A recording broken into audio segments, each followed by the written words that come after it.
in the manner that some of these guys wants to present it in their own way, right?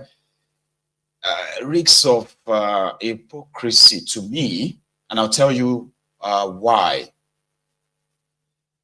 Some of us have discovered before now, and this is based on empirical evidence, okay, that except for when it is politically convenient, in reality, the Hausas, the other ethnic nationalities from that northern part of Nigeria, they have one very common subjugating ethnic group that somehow they didn't learn to live with them. It was more or less like they were forced to live with them and accept them for who they are, just the same way they are trying to force them on the rest of us, and that's a contraption, and it's been a problem. So that's how I see it, because an average Hausa in northern Nigeria, for example, right, where, like you said, the terrorism is very, very, like, rife, like, it's massive. And indeed, there has been what is called the ethnic cleansing, religious killings, all of this taking place in the northwest as well as the north central of Nigeria, to be precise. The north central, what they call this north central, is the middle belt part of Nigeria, like Boko, where they are currently massacring people. Who are those doing that? The Fulanis. So, if being a Fulani, which again, like I said, I want to empathize with him, if he's a Fulani guy, you know, during the time of Bukwari, I said something. I said, the Fulanis are going to find it so hard to be trusted and accommodated in any part of Nigeria in the long run if these Fulani terrorists that have been busy ransacking communities, kidnapping people, where people have been sharing their own personal experiences and all of that, if they are not, instead of sort of trying to pamper them, if they are not dealt with, Bukwari won't be in power forever. And when the consequences of the blowback of what the Fulanis were being allowed to do under Bukwari, when it starts, those of you who are the regular Fulani, there are things somehow, because you are the Fulani president Bukwari at the time, right? And then you felt like you are on top of the world, or you love that, playing the victim card of, oh, they hate us. Oh, they hate us because we are Fulani. Forgetting the fact that what prompted the reaction of people in this manner is due to the activities of the armed Fulani terrorists in the forest.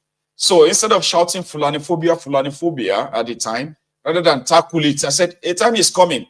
A time is coming that, you see, those of you, where you probably will be, you have to hide it to say you are a Fulani in that contraption. That time has come, and now a Fulani man wants to tell us that the terrorists also kill Fulanis, and they also kill Northerners. We know that the people they killed in the north central of Nigeria, where tens of thousands of people have been killed, children kidnapped, converted to their own kind of Islam, and ransom being paid, and so many others living in IDP camps and what have you, in what you call northern Nigeria today. Those are not Muslims. Yeah, I'm not saying that there are no Muslims among them. Don't get me wrong. But we have seen the religious cleansing, the ethnic cleansing, the entire massacre going on in north central of Nigeria as sponsored. So these are not just like clashes, as they normally say. They are not clashes. They are sponsored attacks on these Christians. Most of them are Hausas and other ethnic nationalities who are indigenous people to this northern part of Nigeria. And the effort to try to chase them away from their lands. So if you are a Fulani, if you are a Muslim, and you want to say something about what just happened there in the Uromi, don't try to push that victim card of, they hate us because we are, or the Fulanis also kidnap Christians, they also kidnap Fulanis too. You will not have to, please, feed us with that bullshit. Please. Fortunately, I want him to be on record, by the way, just like others. Listen to this part. Simply because all they are calling for is justice. And you begin to start certain comparisons. The first thing, the first relevant issue when a crime is committed is number one, is it a crime? Let's establish that first. Let's condemn it first. Then if you have other issues that you want us to talk about, then we talk about it. But why do we continue things like this? How can we move forward as a nation if we continue like this? The stereotype against the Fulani, the stereotype against Muslims is too much. The Islamophobia is too much. It's too much. Almost a lot of accounts are coming. Oh no, Fulanis have been killing us. So are you trying to say that if a Fulani, remember, this has happened in different parts. Even in Jos, it has always been an issue. Remember the case of Sheikh Tahir Bauchi, where his students were passing. There was an issue between, I think, the Muslims and non-Muslims, and then suddenly the road was barricaded and then they were killed. Since when has the offense of one person, why should the offense of another person affect you who is innocent? And that is what we are saying. Wallahi, if what happened to these people in Uromi had happened to Bello Turji and other bandits terrorizing the entire country, wallahi, no northerner is going to get out to tell you that what you did was wrong. We are all victims. But then to complain, to talk about it has become an issue. Let's go now to the issue of Deborah that has been mentioned over and over and over again. What happened during the case of Deborah? And I would like to give a very simple example. One scholar in the north, which a lot of non-Muslims do not like, they link him to Boko Haram and kidnapping, Sheikh Ahmad Gumi. He was amongst the very first who came out to condemn the action, to condemn mob action. Even though, and I want Muslims, non-Muslims to know this, even though the offense of blasphemy exists in Islam, it exists and attracts a capital punishment. And when we say this, it is not as if it's anything new having blasphemy laws. Blasphemy laws exist in Christianity. But even where blasphemy is committed, even when it is committed, mob justice is not allowed in Islam. So to the people that killed Deborah, was it right? No, it was wrong. As to whether the reaction was similar to this, assuming you say that, oh, you didn't get the desired reaction, we say that that was wrong, that you didn't get that reaction. However, does that in any, or are you trying to say that the killing of the people in Uromi is a retaliation of what happened to Deborah? Is that what we are saying? Let's stop all this. It doesn't make any sense when we do things like this. We want to have a nation that we all should be proud of. We know that we have differences, and that's what I've always maintained. Let's look at our differences. Let's know if, as a community, as a tribe, as an ethnic group, if you have certain red lines that people shouldn't cross, and peace is going to reign. A Muslim, a northerner, should be allowed to move freely in every part of the world, in every part of Nigeria. I want to use this opportunity to say that if you want us to even have a better conversation around this, I've spent more than 10 minutes. We'll have this conversation. Let's organize spaces. Let's talk responsibly, reasonably, and understand. Nigeria cannot continue like this. Being a Fulani should never be a crime. And the demand for justice for the Uromi, we will continue to demand for this justice. And kudos to the governor of Edo State. He has really handled this matter very well. And he had to even explain to his people why he had to visit, the victims, which is really sad. We commend him for his efforts. Well, so he is a Fulani Muslim. And somehow, as much as he's condemning the act, which is what everybody should possibly do, and then using Deborah's case as another kind of a point of reference, right? It didn't say anything that bad, other than to say the act of a mob attack, even though there is blasphemy law in their Islam, right? But still, there's a process, not through mob action. Takia, let me sound like, I'm logical, like them and all that. Baba Koshidano. What happened is that this contraption called Nigeria, a fraud put together, lasted longer than ever envisaged. it was never meant to be for you and I. And if it's going to be made for you and I, that must also have our inputs. Respect. You see? An average northerner will tell you that as Nigeria, you are free to move anywhere, you are free to live anywhere. You know, it's your country and the rest of that. You are free to do your business anywhere. But that, in reality, is not true. You will never see the Southerners, for example, anybody from Yoruba land, put themselves in a truck, in a Dangote truck, and that they are headed for Sokoto to go and do hunting. You are likely never. You will never see the Igbos put themselves inside the Yaganambo, Abiekene Dilishuku, pack guns, and say they are going to Kano for hunting. And they don't burn you well as well. To load your truck with gold bag, 33, Kings, Star, Gouda, and the rest of all those beer. And then headed for the north, your country, because whether you are from Aba, this is what's supposed to be in Nigeria, whether you are from Aba,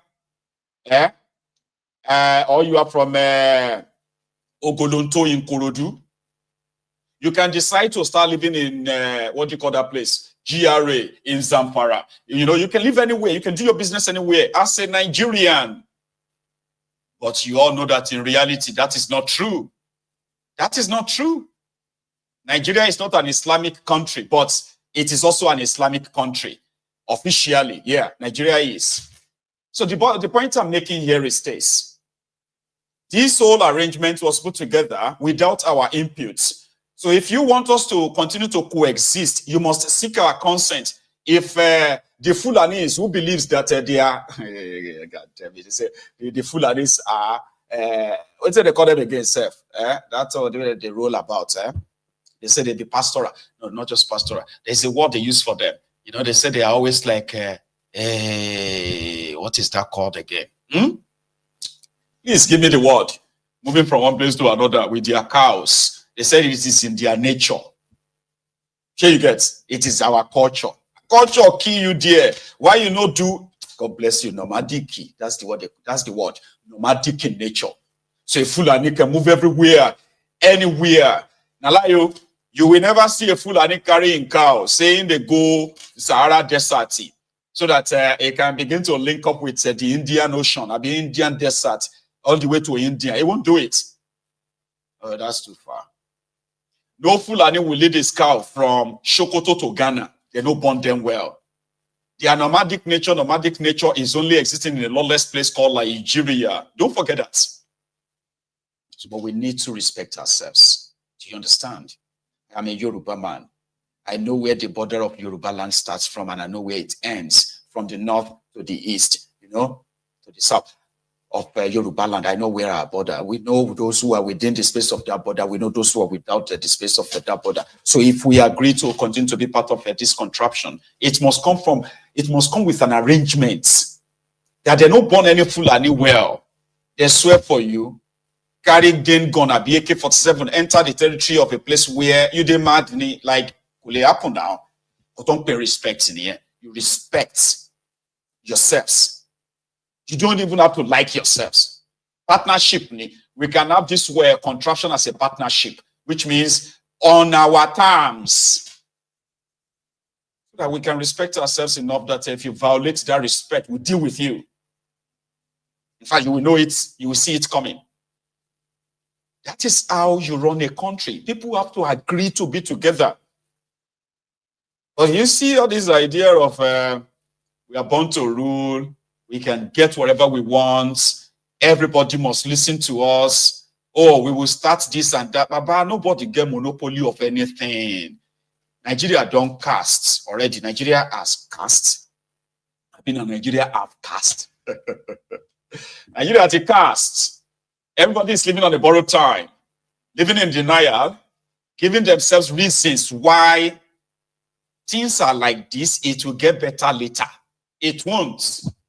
I promise you, it won't. So yes, if there is going to be any justice for the Romi 16, the ideal thing, I have to give it to them though. I have to give, like respect these guys. The hypocrisy stinks, but they don't give a damn. the same set of rogues, the same set of people, concerned citizens, who were under the roguish, murderous People's Congress, Al-Qaeda People's Congress of Bukwari at the time, then suddenly they have the voice. Suddenly they feel like they're not safe. But that's how we felt under Bukwari. That's how we are feeling under Tifnumbu. Don't make it look like it's so new. It is not. So if there's anything at all that all of us who probably should agree on is to break up this contraption and save lives. Break it up and save lives. Save lives, so. I will come down. See, Army shot me gun just now because he asked me that I should find him something. I should give him money. I told him that I don't have. I'm going to buy something at the junction. This just happened at MCC Road, Imo State, close to Toronto. The army man stopped me, asked me to. I should give him money. I told him that I don't have change with me. Oh, that I should park. I park. After parking, he do touch. So make I dey go. As I move, now the guy fire me. See my car. He fire me, shoot me gun. Shoot me gun. The gun reach my finger. See am. Now wetin happen? Na for MCC Road. Inside my car because I came this morning. Look at all the damages. Look at the. You think that's a country? No, we are living a lie. So when every one of us realizes this lie, and you know why it is so difficult to really go forward or move forward as a people, I'll tell you. Nigeria is a lie. We are living that lie. We know the truth, but the truth is so uncomfortable. It's so uncomfortable for us, and therefore we stick to the lies because that's more convenient, comfortable, so that we can keep giving excuses, reasons why it's not working, why it may never work, and the rest of that. But when you say, but let us break it up, like let's talk about everybody going their separate ways or renegotiate these arrangements. Like we can do that, can't we? It's not about elections or what have you now. It's obvious that those who are in charge of the contraptions are only there for themselves. Whatever negotiation that put more money in their pocket is what they will do, even if it is at the expense of our lives, right? So the way forward, right? Break it up. You cannot break up like that. It's not possible like that now. You think it's going to go, okay? Then don't ask for the way forward. Somebody will return to Nigeria as well in shock. Recorded this video. Let me see if I still have it. Traveling to Nigeria is like an extreme sport. Everything is just wild. First of all, it feels like a war-torn country. Look at. Have they fought war in this country? Because I don't know if you've been to Zimbabwe or Ghana. And secondly, everybody has body odor. Everybody's smelling. To wait for our king like this to come, everything is damaged.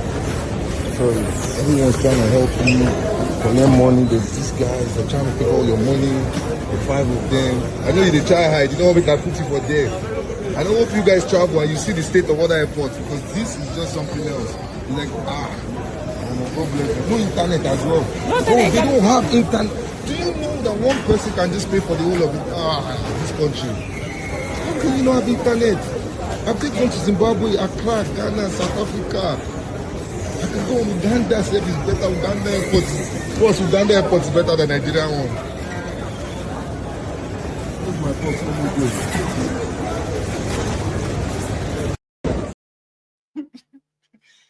Let me go.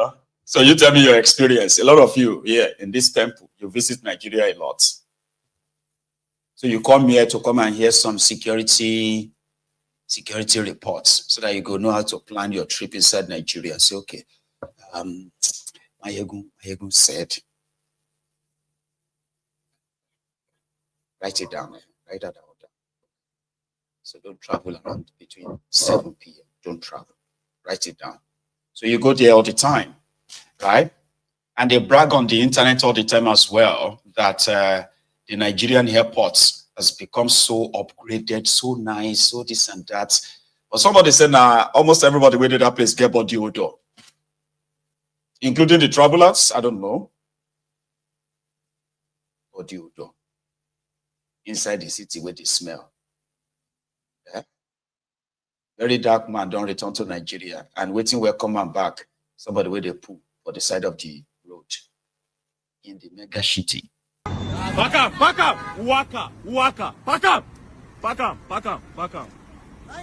up, waka, back up.